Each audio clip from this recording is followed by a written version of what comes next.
This video shows how to make a strawberry rhubarb soda and a strawberry rhubarb gelee. To make strawberry rhubarb soda syrup, slice 150 grams of strawberries and add them to a food saver or Ziploc style bag. Then peel and slice 75 grams of fresh rhubarb and add it to the bag with 75 grams demerara sugar and the juice of a lime. Seal the bag and cook the juice into a syrup using a water bath heated to 85 degrees Celsius or 185 degrees Fahrenheit for 30 minutes. Then transfer to an ice bath to cool and store the sealed bag in the refrigerator overnight to allow the strawberry, rhubarb, and citrusy molasses sugar flavors to develop together. Then strain the syrup through a fine mesh sieve and measure an ounce or 30 milliliter shot of syrup and pour it over ice with about 90 milliliters of soda water, which is a 3-to-1 soda water to syrup ratio or to taste.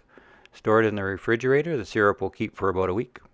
To make a gelee from the syrup, first bloom a sheet of gelatin in a bowl of cold water, then measure 30 milliliters of syrup or an ounce shot into a 4-ounce mason jar and place it in a shallow pot with water hot enough to melt the gelatin.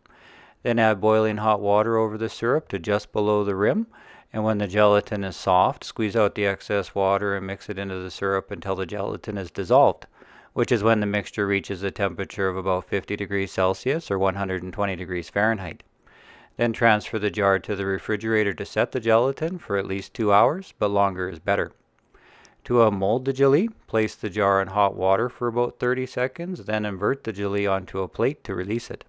The gelee is fun eaten directly out of the jar, but for a plated presentation that offers a greater depth of flavor, top with cantaloupe, watermelon, and pomegranate molasses, and a strawberry for a fresh fruit crunch.